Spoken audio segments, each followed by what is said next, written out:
Venezuela के तेल पर अब ट्रंप का धावा। वेनेजुएला के अंतरिम सरकार को ट्रंप ने आदेश दे दिया, 30 से 50 मिलियन बैरल तेल यूएस भेजेगी अंतरिम सरकार। अमेरिका को 5 करोड़ बैरल तेल देगा। ट्रंप ने यह बड़ा बयान दे दिया। अब ग्रीनलैंड पर भी कब्जा करेंगे डोनाल्ड ट्रंप। अमेरिकी राष्ट्रपति डोनाल्ड ट्रंप ने कहा कि वेनेजुएला के अंतरिम राष्ट्रपति अमेरिका को 3 से 5 करोड़ बैरल प्रतिबंधित तेल सौंपेंगी। ट्रंप ने यह भी कहा कि यह तेल बाजार भाव पर बेचा जाएगा, इससे मिलने वाली रकम पर ट्रंप का कंट्रोल रहेगा। अमेरिकी राष्ट्रपति के मुताबिक इसका इस्तेमाल वेनेजुएला और अमेरिका के लोगों के हित में किया जाएगा। ट्रंप ने अपने सोशल मीडिया प्लेटफॉर्म पर यह जानकारी लिखी और लिखा कि उन्होंने ऊर्जा मंत्री क्रिस राइट को इस योजना को तुरंत लागू करने के निर्देश भी दिया। मेरे साथ स्टूडियो पर रत्नेश जी मौजूद है। रत्नेश जी, क्योंकि जिस तरीके से अमेरिका ने वेनेजुएला पर हमला किया, वहां के राष्ट्रपति को ले आते हैं, अब वहां पे जो अंतरिम राष्ट्रपति बनाई गई है डेल्सी, उनको बड़ा आदेश दे दिया है और अब ग्रीनलैंड पर भी ट्रंप अपना कब्जा जमाना चाहते हैं।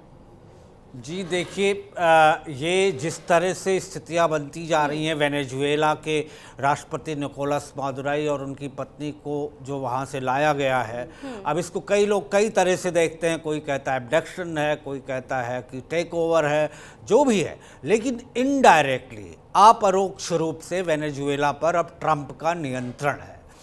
चाहे वो मारिया मचादो रही हो, जो नोबेल प्राइज विनिंग वहाँ की लेडी हैं, जो नॉर्वे में हैं, अब वहाँ पर इनडायरेक्टली ट्रंप एडमिनिस्ट्रेशन कंट्रोल कर रहा है। जो 5 करोड़ बैरल तेल की बात है, ये तो सिर्फ ऐसी बात है कि ये ट्रंप की अपनी इच्छा है कि वो 5 करोड़ बैरल तेल के लिए ही कह रहे हैं। सिर्फ इनडायरेक्टली जब अमेरिका का कंट्रोल है तो जितना चाहे उतना वहाँ से ऑयल, क्रूड ऑयल निकाल सकता है और बाजार भाव पर उसको बेच सकता है। फिलहाल उन्होंने जो क्रिस राइट को, अपनी ऊर्जा मंत्री को कहा है, वो 5 करोड़ बैरल तेल की बात की है। इसके अलावा वहाँ पर उनकी फेवरेबल गवर्नमेंट होगी, क्योंकि निकोलस मादुरो भी कोई बहुत कमज़ोर या ऐसे व्यक्ति नहीं थे। वो कल्ट स्टेटस थी उनकी वेनेजुएला के अंदर ही नहीं, सिर्फ लैटिन अमेरिका के और देशों में भी। जब ह्यूगो चावेज उसके पहले थे वहाँ पर प्रेसिडेंट, तो उन्होंने 2003 से ही इनको प्रमोट करना शुरू कर दिया था। और जब 2013 में उनकी कैंसर से मृत्यु हुई तो निकोलस मादुरो तब से सत्ता में हैं। तो एक कल्ट स्टेटस थी उनकी। ये बहुत बड़ा घटनाक्रम है और दुनिया की जियोपॉलिटिक्स पर बहुत ही गहरा असर डालेगा। वेनेजुएला के जो मित्र देश हैं, जैसे चाइना हुआ, रशिया हुआ, ईरान हुआ, ये सब आलोचना कर रहे हैं और यूनाइटेड नेशन में हो सकता है कोई प्रस्ताव भी लाया जाए।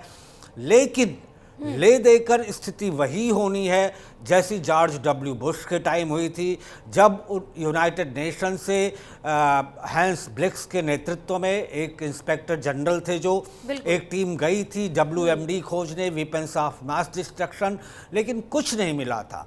फिर भी सद्दाम हुसैन को कैप्चर किया गया, हैंग किया गया। कुल मिलाकर स्थिति वही है। बिल्कुल रत्नेश जी, आप हमारे साथ बने रहिएगा। इसी बीच एक और बड़ी खबर दर्शकों को बता देता है। अमेरिका वेनेजुएला तनाव के बीच इस वक्त बड़ी खबर आ रही है। कोलंबिया के राष्ट्रपति ने ट्रंप को धमकी दी है, हिम्मत है तो मुझे पकड़कर दिखाओ। ये धमकी ट्रंप को दी है। कभी मादुरो ने भी ऐसी धमकी दी थी। अब कोलंबिया के जो राष्ट्रपति है, उन्होंने भी ट्रंप को धमकी दे दी। उन्होंने कहा कि अगर आपके पास हिम्मत है, आपके अंदर इतनी हिम्मत है, तो मुझे पकड़कर दिखाओ। तो कोलंबिया के राष्ट्रपति ने यहाँ पे ट्रंप को धमकी दी है। तो कभी मादुरो ने भी ऐसी धमकी ट्रंप को दी थी। रत्नेश जी, यहाँ पे बड़ी खबर हम आपको बता दें, जहाँ पे अमेरिका वेनेजुएला तनाव के बीच आ रही है। यहाँ पे कोलंबिया के जो राष्ट्रपति हैं, उन्होंने ट्रंप को धमकी दे दी कि भाई अगर तुम्हारे अंदर इतनी ही हिम्मत है तो मुझे पकड़ कर दिखाओ। मादुरो ने भी पहले ऐसी तरह धमकी दी थी। पहले हम ये सुन लेते हैं।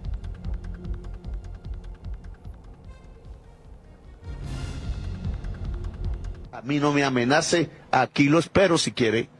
No acepto invasiones, no acepto misiles, no acepto asesinatos, acepto inteligencia. Vengan aquí a hablar con inteligencia y lo recibimos y hablamos de tú a tú y con cifras reales, no con mentiras. Deje de engañarse de las mafias políticas colombianas, porque nos condenaron a 700,000 muertos, a ser el país más desigual del mundo. तो देखिए दर्शकों का हमने Colombia के राष्ट्रपति ने जो Trump को धमकी दी वो भी हमने सुनवा दी, आपने भी सुनी किस तरीके से कोलंबिया के राष्ट्रपति ट्रंप को चुनौती देते, धमकी देते कि अगर तुम्हारे अंदर इतनी हिम्मत है तो मुझे पकड़ कर दिखाओ। इससे पहले अगर वेनेजुएला की बात करें तो वेनेजुएला के जो राष्ट्रपति थे मादुरो, उन्होंने भी ऐसी धमकी दी थी, हालांकि उनकी धमकी को ट्रंप ने सही साबित भी कर दिया।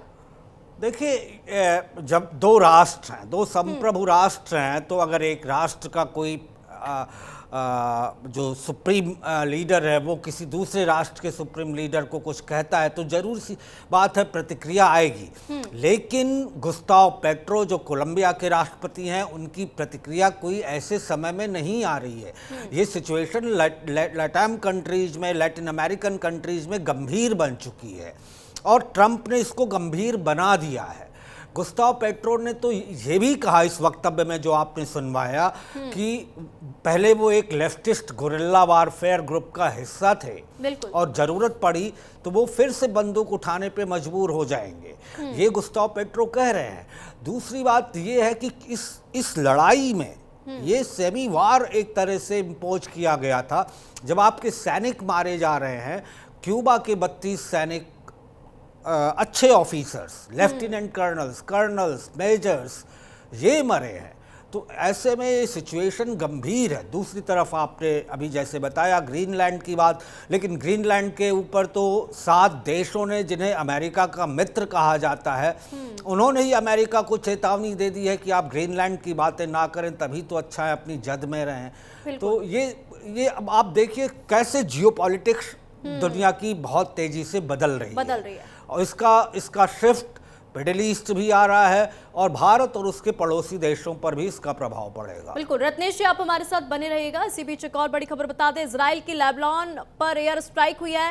लेबनान के सिडोन शहर में मिसाइल अटैक हुआ है। इजरायली सेना ने खाली इमारत को निशाना बनाया। सोमवार को भी यहाँ पे एयर स्ट्राइक हुई थी, तो लेबनान में शांति की उम्मीदों के बीच एक बार फिर से धमाकों की गूंज सुनाई दी।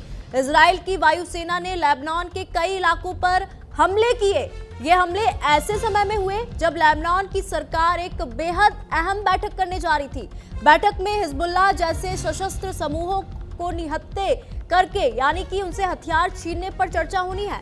इजरायल ने लेबनान के सिडोन शहर के एक व्यापारिक इलाके में मिसाइलें गिराई। हालांकि राहत की बात यह है कि इमारत खाली थी, लेकिन धमाका इतना तेज था कि पूरा इलाका दहल गया। इजरायल ने इससे पहले सोमवार को बेका वैली में भी एयर स्ट्राइक की थी। तो यहाँ पे लेबनान पर हमला किया गया है। हमारे साथ रत्नेश जी मौजूद है। रत्नेश जी, क्योंकि जिस तरीके से हम देख रहे हैं यहाँ पे इजरायली सेना ने खाली इमारतों को निशाना बनाया है। जी, देखिए ये खाली इमारत हो या लोग मारे हो ये बात नहीं है। गंभीर बात इसमें ये है कि उसने अटैक किया, एयर स्ट्राइक किया। इसका मतलब क्या हुआ? इसका मतलब ये कि जो शांति प्रयास चल रहे हैं इजराइल, लेबनान, ईरान और साथ ही साथ गजा में हमास के बीच, उसको बहुत तेज झटका लगा है। बड़ी मुश्किल से समझौता हुआ था इजराइल और हमास के बीच, और इसके नेपथ्य में इजराइल ये कह रहा है कि उसने हिजबुल्लाह और हमास के लोगों को निशाना बनाकर लेबनान में हमला किया है, क्योंकि उसे पता था कि वहाँ पर हमास और हिजबुल्लाह के कमांडर्स छिपे हुए हैं। ये इजराइल का कहना है। तो ऐसे में जो कतर की मध्यस्थता में इजराइल और हमास के बीच शांति वार्ता हुई, उसको बहुत तेज झटका लगा। और जैसा मैंने अभी पिछले उसमें बताया आपको कि वैश्विक जियोपॉलिटिक्स, मिलिट्री स्ट्रेटजी, वारफेयर के तरीके और वारफेयर के इक्वेशंस वो बहुत तेज़ी से बदल रहे हैं और उसका प्रभाव मिडिल ईस्ट में भी पड़ रहा है, साथ ही साथ भारत की तरफ भी आ रहा है। जिस तरह बांग्लादेश में तनाव बढ़ रहा है, जिस तरह से पाकिस्तान में स्थिति है, अफ़गानिस्तान में है, इसका कहीं ना कहीं भारत पर भी बहुत ज़्यादा प्रभाव पड़ रहा है।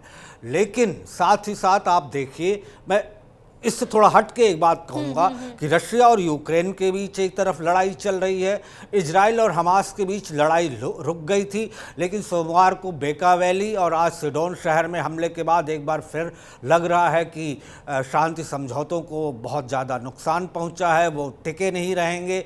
उसके बाद जिस तरह से अमेरिका ने वेनेजुएला में कार्रवाई की, क्यूबा के 32 सैनिक ऑफिसर्स मारे गए, वेनेजुएला के 24 ऑफिसर्स मारे गए, और कोलंबिया के राष्ट्रपति भी हथियार उठाने की बात कह रहे हैं। उधर साउथ चाइना सी में ताइवान और चाइना के बीच बहुत ज़्यादा तनाव है।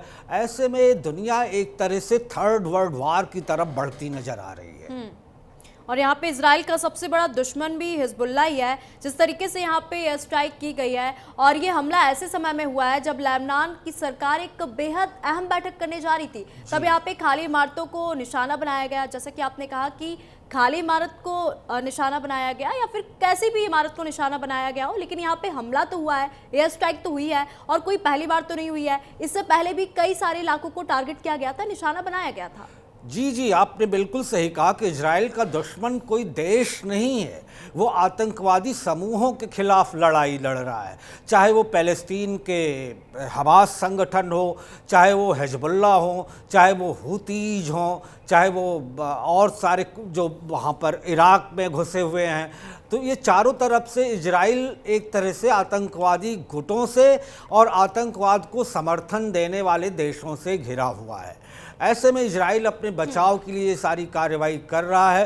शांति समझौता अमेरिका के दबाव में हुआ था, और अभी इस बात की भी संभावना है कि कुछ बंधक इजराइल के हमास के पास अभी भी हैं। और इजराइल के प्रधानमंत्री बेंजामिन नेतन्याहू ने ये कहा था कि जब तक एक भी बंधक हमास के पास है, हम किसी तरह का शांति समझौता मानने को तैयार नहीं है। तो इस बात को इस परिप्रेक्ष्य में भी देख लेना चाहिए। और इजराइल का कहना भी है कि हम हिजबुल्लाह और हमास को टारगेट कर रहे हैं। रत्नेश जी, मैं आपको यहाँ पे रोकना चाहूंगी। हमारे साथ पूर्व राजनयिक मंजू सेठ जी भी जुड़ चुके हैं। मंजू सेठ जी, जिस तरीके से यहाँ पे लेबनान को निशाना बनाया गया है, इजरायली सेना ने यहाँ पे हमला किया, और ये कोई पहली बार नहीं है, इससे पहले भी कई सारे इलाकों को निशाना बनाया गया, कई सारे इलाकों को टारगेट किया गया।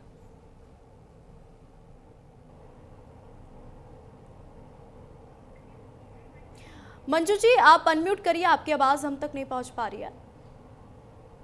आप सुन पा रहे हैं? जी जी। हेलो।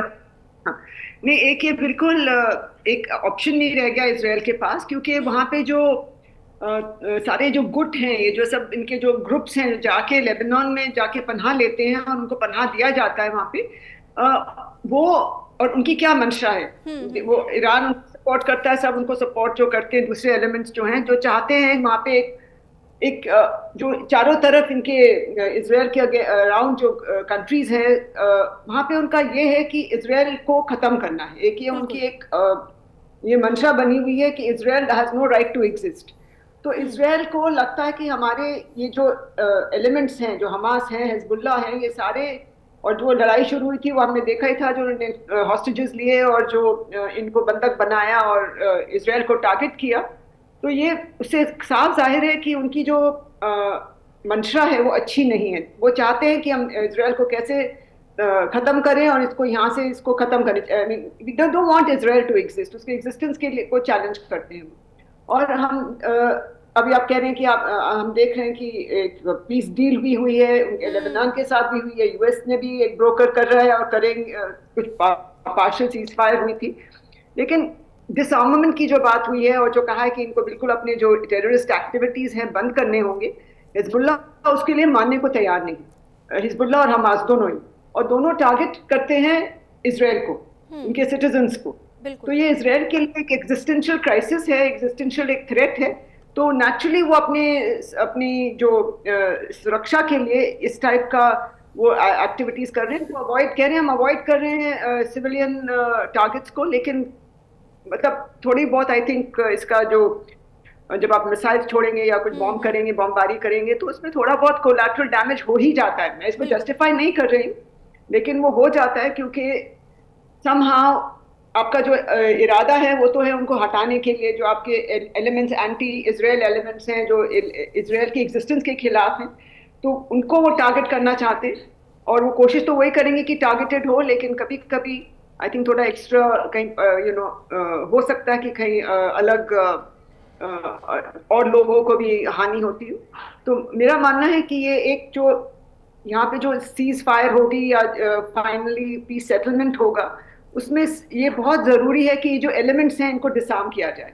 इनको जो टेरर एलिमेंट्स हैं, ये ये क्योंकि ये अपनी एक क्लियर उनकी एक एम्बिशन है कि इसराइल को कैसे खत्म किया जाए, यहाँ से बिल्कुल हटाया जाए, क्योंकि वही और टू स्टेट जो बात हो रही है कि दो स्टेट्स के का सोल्यूशन होना बिल्कुल। चाहिए, उस पे भी आगे चर्चा होती है, लेकिन वो आगे चलता नहीं क्योंकि उनके अलग अलग कंडीशंस हैं सबके, वो मानने को तैयार नहीं है और उनकी लीडरशिप भी ऐसी है। तो किससे और एक दो थोड़ी ना है, सारे एलिमेंट्स हैं और सब ईरान भी उनको बैक करता है। तो वहाँ का जो सिचुएशन है वो एक बहुत ही चैलेंजिंग है और बिल्कुल। मेरा मानना है कि ये इजी सोल्यूशन नहीं, कोई भी बिल्कुल। इजी सोल्यूशन नहीं होगा। ठीक है, मंजू सेठ जी पूर्व राजनायिक हमारे साथ जुड़ी, आपका धन्यवाद मंजू जी। हमारे साथ रत्नेश जी भी स्टूडियो में मौजूद थे, आपका भी बहुत बहुत धन्यवाद हमारे साथ जुड़ने के लिए, तमाम जानकारी साझा करने के लिए। इसी के साथ वक्त हो चला है छोटे से ब्रेक का, कहीं मत जाएगा, चल लौटेंगे।